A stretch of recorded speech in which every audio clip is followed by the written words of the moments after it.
tinuro ko yung part 2 ng ating lesson about the church ay meron pong mga katanungan na some questions were raised after that part 2 lesson na may kinalaman sa ating tinalakay na iglesia. So,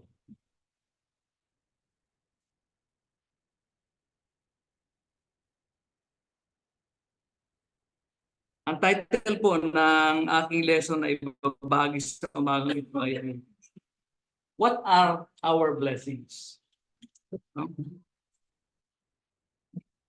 Kagaya po ng nasabi ko nung kanina na after our lesson, mayroon pong mga katanungan at mga palaisipan na marahil ay sumagi din po sa inyong mga isipan, mga kapatid.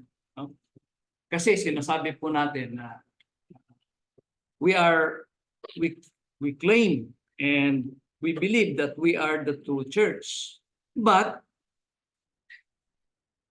bakit kung titingnan po natin yung ibang mga churches, mukhang mas blessed naman sila kaysa sa mga churches of Christ. Di ba? Lalo na pag pumunta po kayo sa probinsya, mga kapatid, makikita ninyo na mga mahihirap yung mga churches of Christ, lalo na po sa mga active na.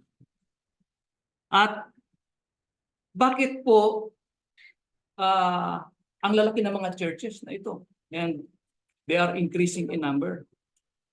No? Samantalang kung titingnan niyo po yung ating samahan, yung iglesia dito, maisip mo, bakit parang kawawa tayo? No?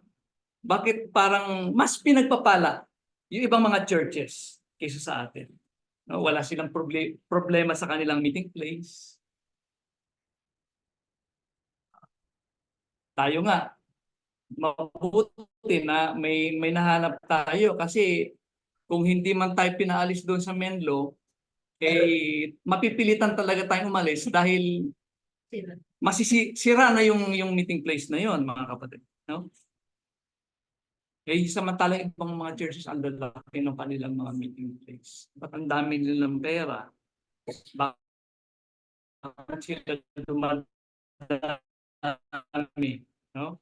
Samantalang mukhang nababawasan pa yata.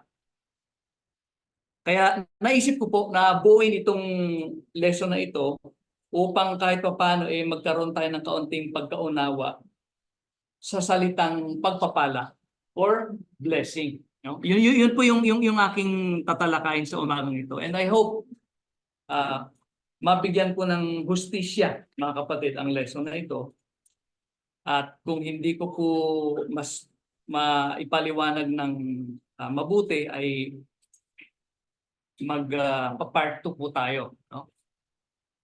Or kung meron po kayong dagdag na katanungan after this o during the day, i-message po nyo sa akin, i-PM po ninyo. No? So, how do we understand the word blessing? Kapag naririnig po natin yung salitang blessing, what comes to our mind? Pag nakam-approach natin yung mga blessings, yung word na blessing, ano ang pumapasok sa isipan natin? Ano yung ating pagkaintindi? No? Ito ba ay pera? No? Bagong sasakyan? Magarang bahay? O mga magagarang gadgets? O iniisip ba natin a high-paying job security? Or promotion maybe? Good health? No? Kasi narinig po natin na sinasabi ng iba na the Lord has blessed me with good health. Ay, itong bagong bahay ko, blessing yan galing sa Panginoon. Itong aking bagong sasakyan, blessing yan galing sa Panginoon. Blines ako ng Panginoon dahil kaya nabili ko ito. Di ba, madalas makikita natin pinopost sa social media. Thank God for the blessing. Tapos bagong cellphone, bagong gadget. Or a loving family. O yung worry-free life. Yun bang hayahay ng buhay? The question is, can we consider these things as blessings? No? Kung ako po ang inyong tatanungin, mga kapatid, ako po ay isang pessimist. Hindi ko po kayo mabibigyan ng straightforward answer. Ang sagot ko po is always with a qualifying statement. No? For example, promotion. I can only consider promotion as a blessing if it helps me to serve God more than I did before.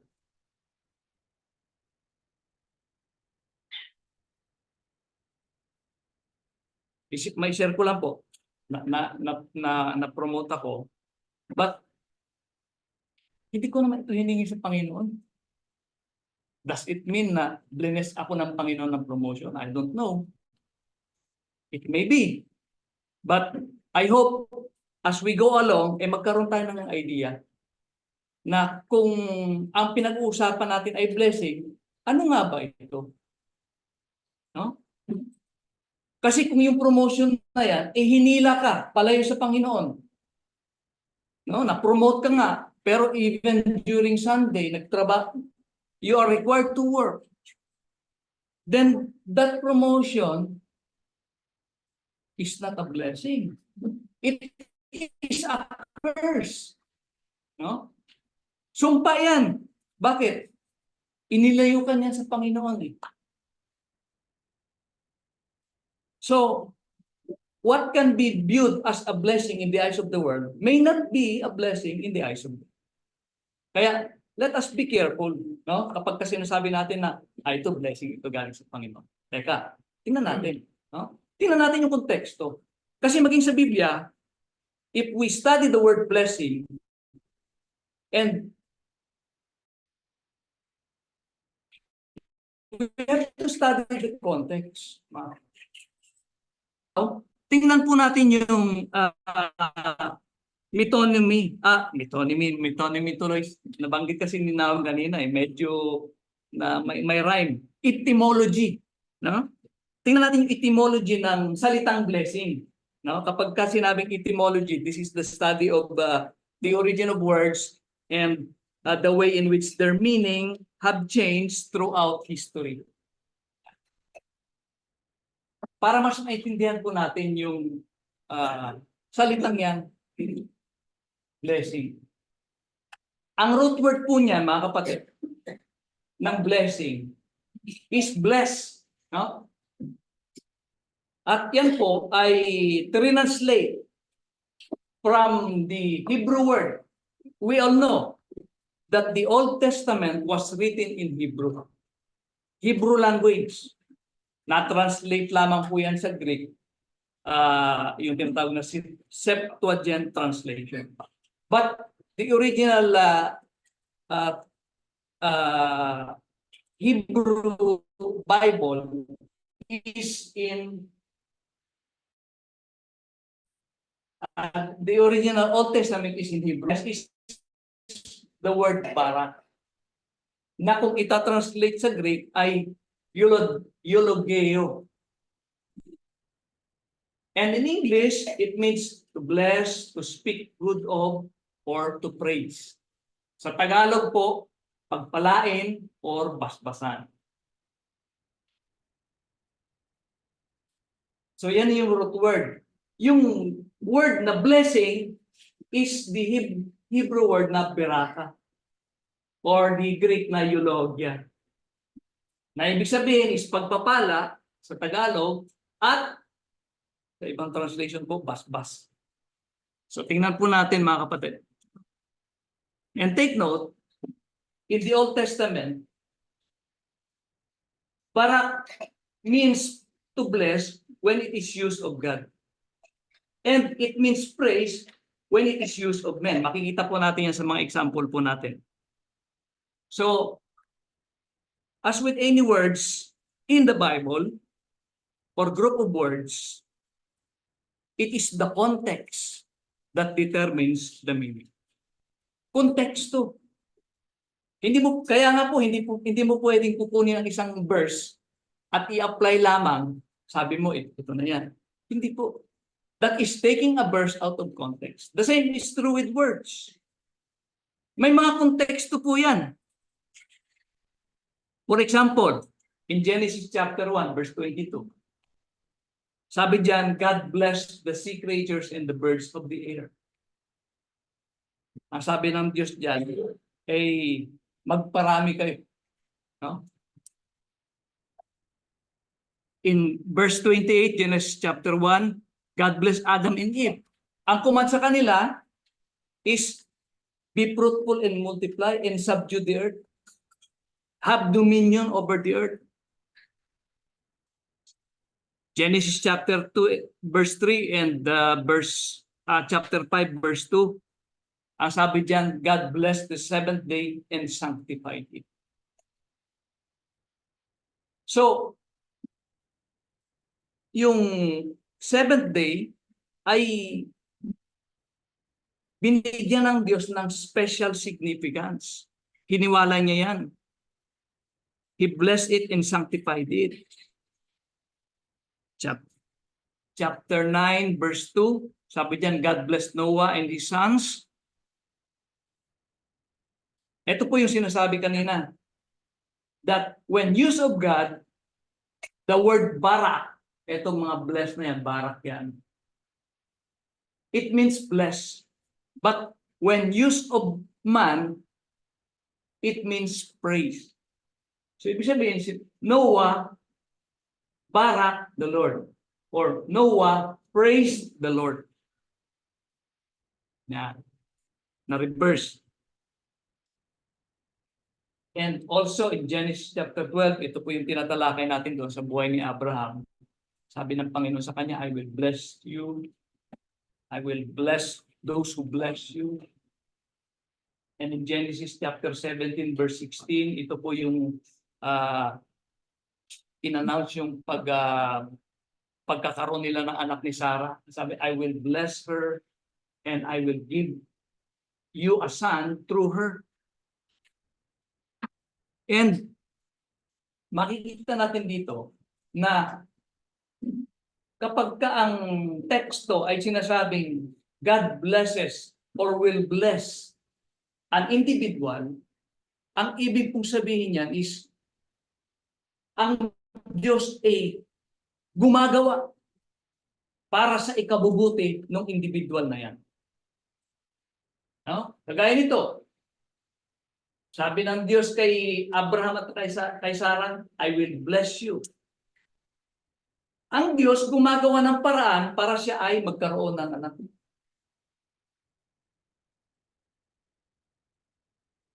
Dito din. Ang Diyos gumawa ng paraan para yung seventh day ay maging holy, sanctified, special na araw yan. And while it is true that God in the Old Testament blesses the nation of Israel with prosperity, kasi most of the time, eto mga kapatid, most of the time, people, not necessarily religious people, but people who are more inclined with the world, they equate prosperity with blessing from God.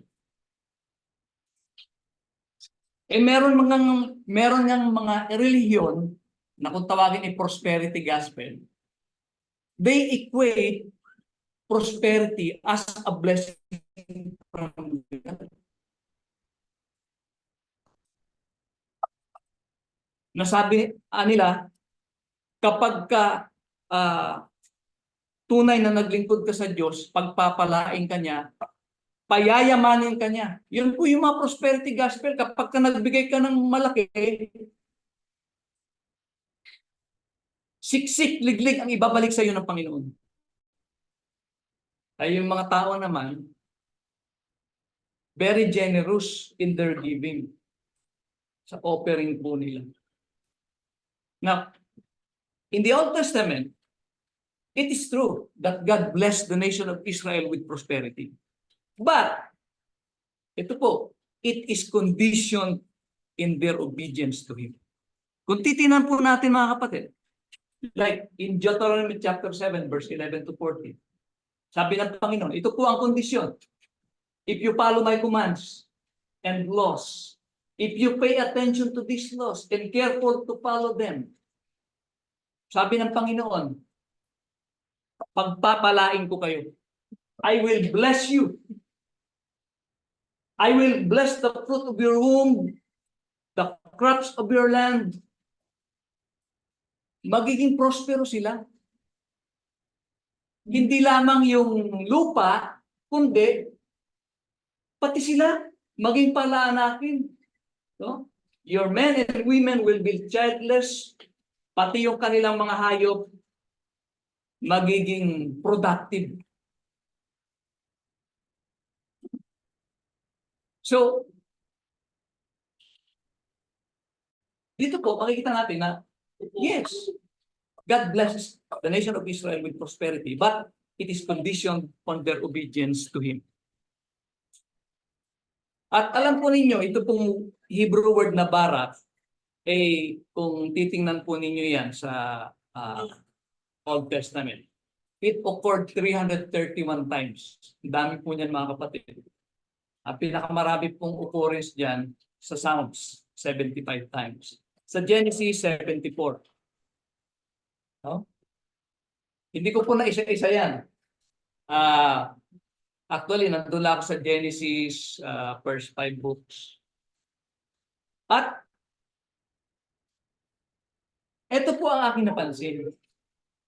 Of that 331 times that it occurred in the Old Testament, it is very seldom used to refer to prosperity.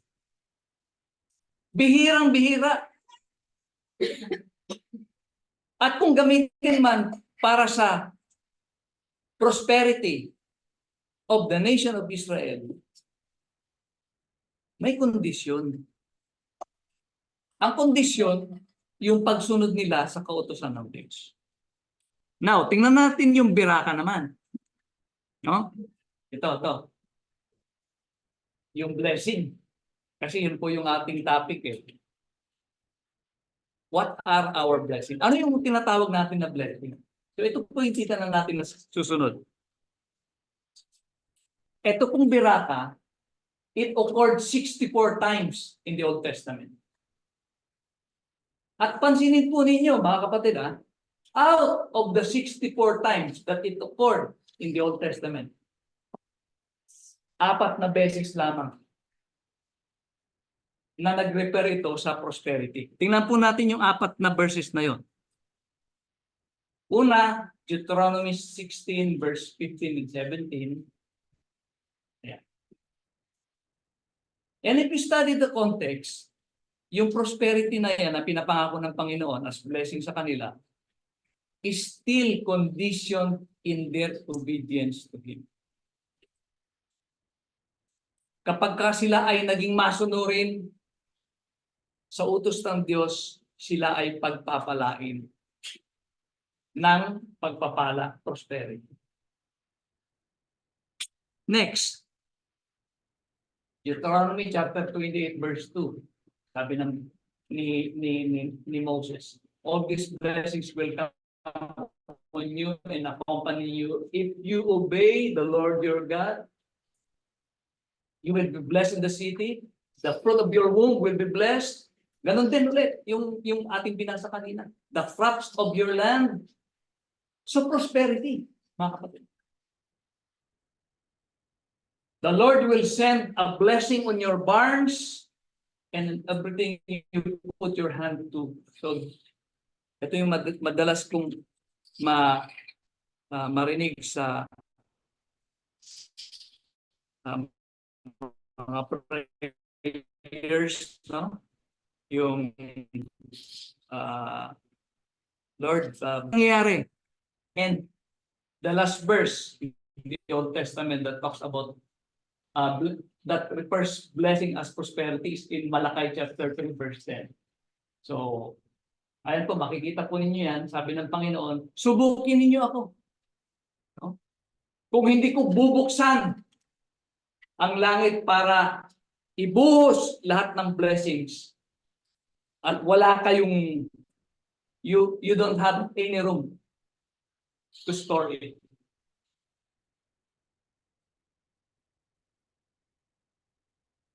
So, again, out of the 64 times na itong beraka or blessing occurs in the Old Testament, only 4 times does it refer to prosperity. And that prosperity is conditioned on their obedience to the law of God. Napakakaunti, mga kapatid. While the rest of the occurrences, 60 times. Kung titimbangin po natin yan, ito 4, ito 60. Napakabigat, lubhang mabigat itong 60. Yung 60 times, it refers to God's favor, God's protection, good reputation, and man's well-being. Ano po ang ibig sabihin niyan, mga kapatid? Ang ibig po sabihin niyan is yung prosperity and earthly possessions are less important than having a good reputation, well-being, and enjoying God's favor and protection. Yun po yung tunay na blessing. Hindi po yung material. Hindi po yung prosperity. No? Now, tingnan po natin yung sa New Testament. Tapos na tayo sa Old Testament, no? We go to the New Testament. And this is where it gets interesting, mga kapatid. Interesting po ito. Why? Because if we as Christians have to have a standard for which we live today, it is the New Testament. We are already under the New Testament law of Christ. Wala na po tayo doon sa Old Testament. Kaya nga po sa ating pagsamba, hindi na tayo nagsusunog ng mga baka. No? We are already under the New Testament. So let us turn to the New Testament. At tingnan po natin ano ang sinasabi ng bagong tipan pagdating sa blessing. Ito po, ang blessing or the Greek word eulogia occurs 16 times in the New Testament. 16 times, mga kapatid. Isa-isahin po natin.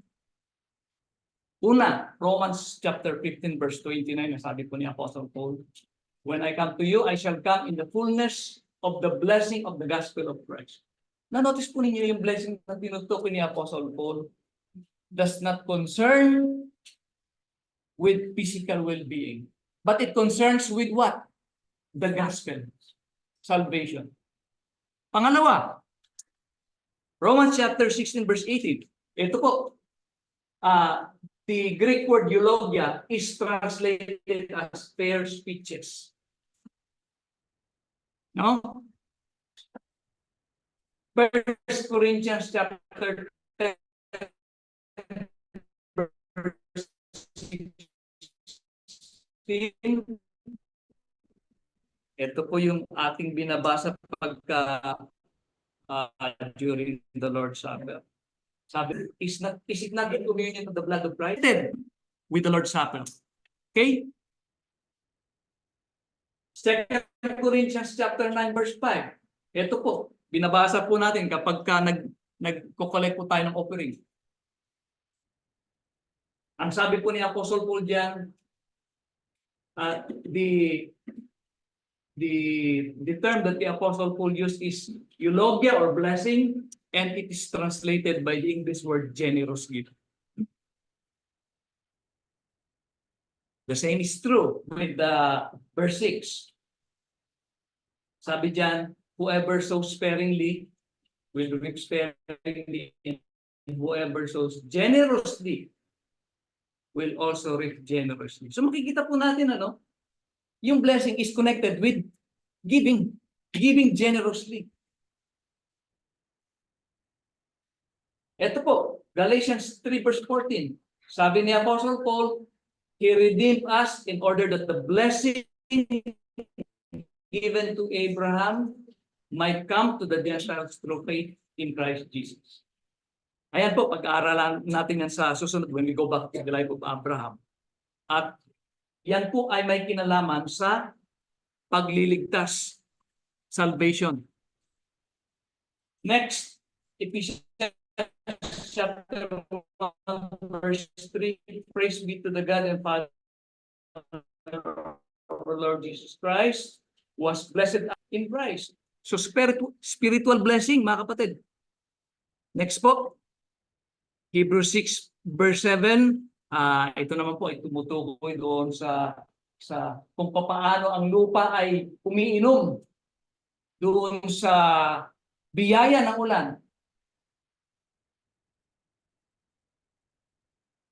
And it produces crop useful to those whom it is farmed. It receives the blessing of God. Ang ibig po sabihin dyan, ang blessing is the provision from God. Yung kanyang binibigay araw-araw na provision para to sustain the world. Hebrews 12 verse 17, ito po ay tungkol naman po kay yung kinote niya si Esau.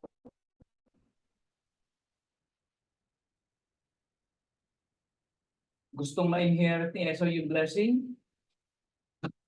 James chapter 3 verse 10, out of the same mouth proceeds blessing and cursing. 1 Peter 3 verse 9, not rendering evil for evil or railing for railing, but instead blessing. Ibig sabihin, instead na pagmumura or masasamang salita ang lumabas sa iyong bibig, dapat ang lalabas ay blessing or yung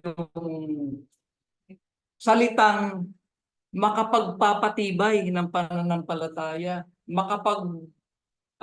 enlighten or pagaan ng kalooban. And then in Revelations, the three occurrence of this word blessing is it pertains to the praise of God. Ayan po. Worthy is the Lamb that was slain to receive power and riches and wisdom and strength and honor and glory and blessing. Blessing and honor and glory to the Lamb. Blessing and glory and wisdom. Thanksgiving, honor, power, and might be to our God. So the blessing here is the praise that is ascribed to God. So, meron po ba kayong na-notice doon po sa 16 po ba yun? Sabi ko 16 occurrences pero hindi po 16, it may be 14 or 15 verses only. Have you noticed something? Meron po ba kayong napansin doon sa mga verses na yun? Of the 16 times that word blessing occurred in the New Testament. Not once does it refer to prosperity or earthly possession. Sa 16 times na yan na binanggit sa New Testament, wala ni kahit isa man, mga kapatid, ang tumutukoy sa prosperity or material possession, yung tinatangkilik ng tao.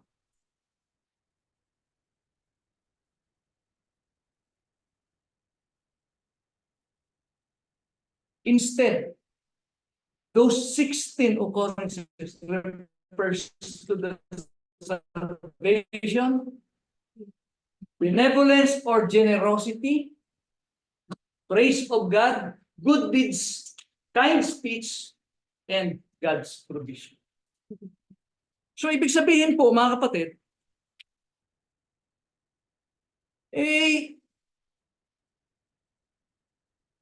ang binibigyan ng diin ng New Testament, hindi po yung tinatangkilik ng tao. Hindi po yung mga tangibles, mga material or earthly possession. Instead, this is what is important.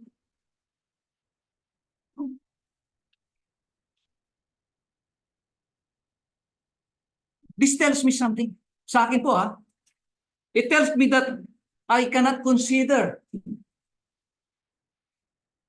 the things that I possess as a blessing from God. However, pwede ko pong gamitin yan to glorify.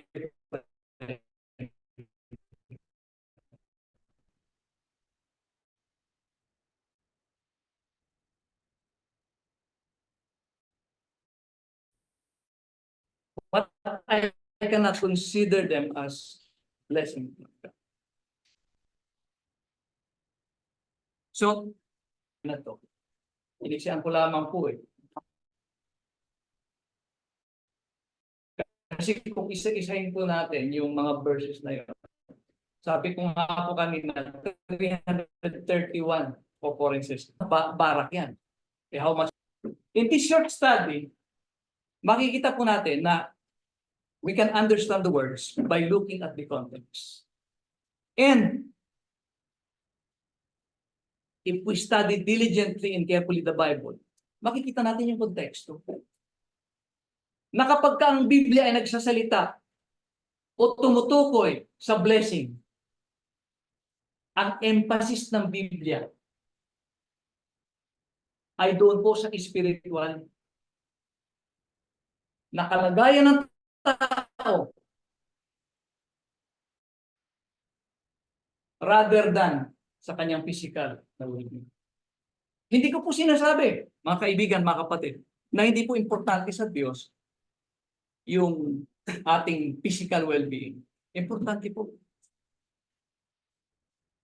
Importante. Now, balikan po natin yung ating kanina. Ito yung naunang natin, yung naunang slide natin. Diba? We enumerated these things. Can we consider these things as blessings? Kayo na pong bahala mag-isip, mga kapatid. Did God, pero po, para po sa akin, did God bless me with money? No. Can I consider my car as blessing from God? No. Yung bahay ba na nabili ko is blessing from God? I do not consider it as blessing from God. Yung aking mga gadget? No. No. How about my job, my promotion? Para po sa akin, I cannot consider them as blessing. No? God did not bless me with this tangible thing. Instead, ito po mga kapatid, God blessed me with the strength, with my intelligence. Kung meron man akong intelligence na kakaunti, yan ay blessing galing sa Diyos. No? My talent, my skills. At yung sa araw-araw ng buhay, ginigising ako ng Panginoon. Binibigyan niya ako ng hininga, ng lakas. Yan ang blessing na galing sa Diyos, na binibigyan niya sa akin. That I consider my blessing.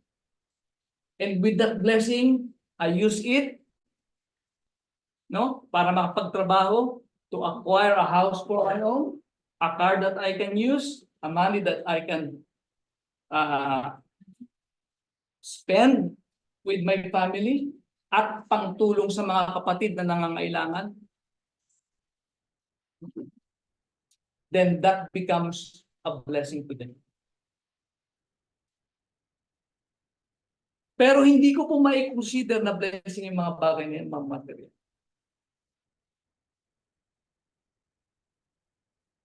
Kasi ang tinuturo sa akin ng Biblia, ang blessing ng Diyos is God's grace, God's mercy, His provision for my needs, His protection. And most of all, mga kapatid, His great love that resulted to my salvation. Yan po ang blessing na galing sa Diyos. Yan po ang blessing na ikinukonsider ko na galing sa Diyos. No more. Ito po, kung sa tingin niyo po blessing, kung sa lesson na ito ay hindi ko kayo na-convince, then, but for me, these are material things. These are not blessings. On the contrary, mga kapatid, ito po on the contrary, if God is at the center of your life, kung ang Diyos ang first priority sa inyong buhay, you know what you will view as a blessing? Your pain, your suffering, yung hardship ng buhay. Iba ang perspektibo mo eh. Iba ang pananaw mo eh. Yung sakit-sakit mo sa katawan. No? O hindi ko naman sinasabi na kapag kangis ng tao ay nagka-cancer, eh, biniyaya sa kanya ng Panginoon niya. Hindi ko po sinasabi ganun. But if you are really in Christ, if you are really a child of God, kahit yung mga negative na yan, you will turn that into blessing. Blessing yan. Bakit? Ilalapit ka niyan sa Diyos eh. Those things, hardship, pain, suffering, it will bring you closer to God. So that becomes a blessing to you. You view it as a blessing. Kaya,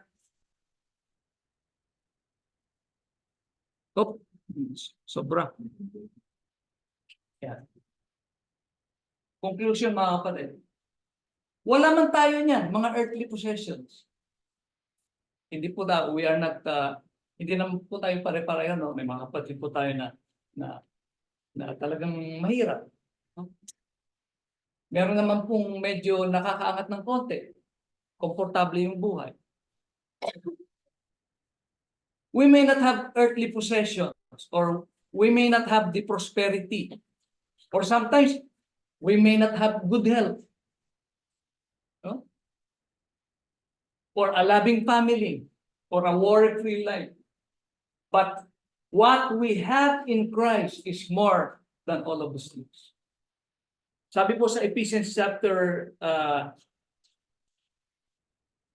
1 verse 3, and I will close my lesson with this, mga kapatid. Ephesians chapter 1 verse 3. Nandiyan po, last na pala. Sabi po ni Apostle Paul, "Blessed be the God and Father of our Lord Jesus Christ, who hath blessed us with what? All spiritual blessings in the heavenly places in Christ." Ito po ang pinakamahabang verse sa Bible.